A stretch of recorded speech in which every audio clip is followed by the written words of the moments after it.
Assalamualaikum warahmatullahi wabarakatuh. Pada tahun 2001, W. Serindra datang ke kota Purwokerto dan dia merasa sangat penasaran melihat keberadaan kota Purwokerto itu. Dan dia kemudian berpikir bahwa tidak mungkin di kota Purwokerto ini tidak ada pusat pemerintahan yang besar pada waktu yang lalu. Nah, dia berpikir bahwa dilihat saja dari namanya, maka Purwokerto ini mengandung unsur kata kerta atau karta sebagaimana yang terdapat pada nama Surakarta dan Yogyakarta. Nah, jadi dia merasa yakin bahwa di Purwokerto ini, khususnya Kabupaten Banyumas, dahulu pasti mempunyai sejarah yang besar. Tetapi kemudian ternyata bahwa kenyataannya sekarang, ya, Purwokerto atau Banyumas ini berada pada posisi yang jauh dari masa lampau gitu ya. Jadi mestinya di sini ada pusat-pusat kekuasaan, kemudian juga ada pusat budaya. Nah, sehingga kalau itu bisa diwujudkan atau katakanlah sejarahnya bisa diwujudkan, maka sebenarnya Banyumas dan Purwokerto sebagai ibu kotanya mempunyai kesejarahan yang memang pantas diakui.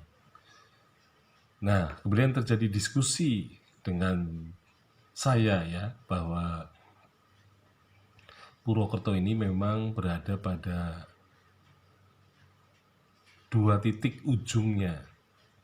Ya, jadi titik yang pertama adalah Wirasaba, yaitu yang disebut dengan Paguhan. Ya, jadi kalau menurut negara Kertagama dan para raton, Wirasaba ini merupakan kerajaan bawahan atau bagian dari kerajaan, yaitu kerajaan yang kecil yang menopang kerajaan besar, yaitu Majapahit, yang dikuasai oleh seseorang yang mempunyai gelar Bathara I. Nah, yang dimaksudkan adalah Bathara I Paguhan. Atau Serat Pararton mengatakan dari kata Bathara kemudian disingkat menjadi Brai, yaitu Brai Paguhan atau dibaca Bre Paguhan. Nah, jadi Purwokerto ini berada pada dua titik ya. Jadi titik pertama adalah Paguhan sebagai kerajaan bawahan Majapahit, dan kemudian titik yang kedua adalah Pasir Luhur, yaitu suatu kerajaan yang menganggap kerajaannya itu merupakan kerajaan yang merdeka. Artinya Pasir Luhur ini tidak berada di bawah Majapahit, juga tidak di bawah Pajajaran atau kerajaan Sunda. Jadi Babat Pasir selalu mengatakan bahwa raja-raja Pasir Luhur adalah raja-raja yang merdeka. Artinya mereka memang tidak di bawah kekuasaan dari dua kerajaan di Jawa yang kuat ya, masing-masing di barat, yaitu Kerajaan Sunda yang beribu kota di Pakuan, Pajajaran, dan di sebelah timur Kerajaan Majapahit yang disebut juga Sri Palatikta atau Wilwatikta. Nah, jadi keberadaan Bre Paguhan atau Bathara I Paguhan menunjukkan bahwa di daerah Banyumas, jadi ini merupakan tempat-tempat yang berada di sebelah utara Sungai Serayu. Pasir Luhur di sebelah barat, dan kemudian sebelah timur adalah Paguhan yang menurut teks-teks Babad Banyumas disebut sebagai Kerajaan Wirasaba.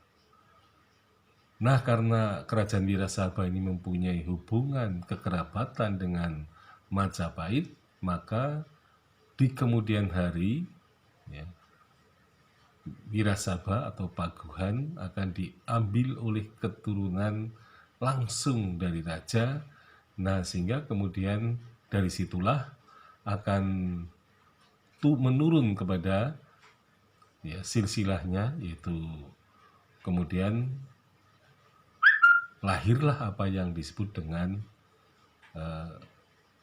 Banyumas ya. Jadi Kadipaten Banyumas merupakan perpindahan dari Kadipaten Wirasaba, dan kemudian dari situlah muncul ya pusat kekuasaan yang baru di kota Banyumas yang berada di sebelah selatan Sungai Serayu. Nah, keberadaan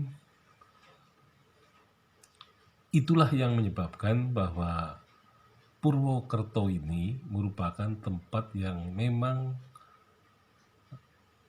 berada pada posisi yang sangat strategis, gitu ya.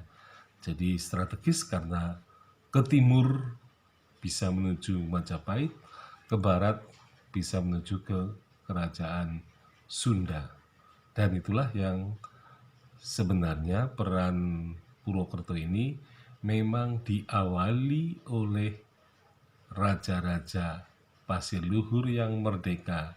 Dan kemudian dari situlah Purwokerto ini dirintis oleh ibu kota Pasir Luhur yang nanti akan setahap demi setahap akan berpindah ke arah timur, yaitu ke Pasir Batang dan kemudian ke Pasir Kertawibawa serta Purwakarta.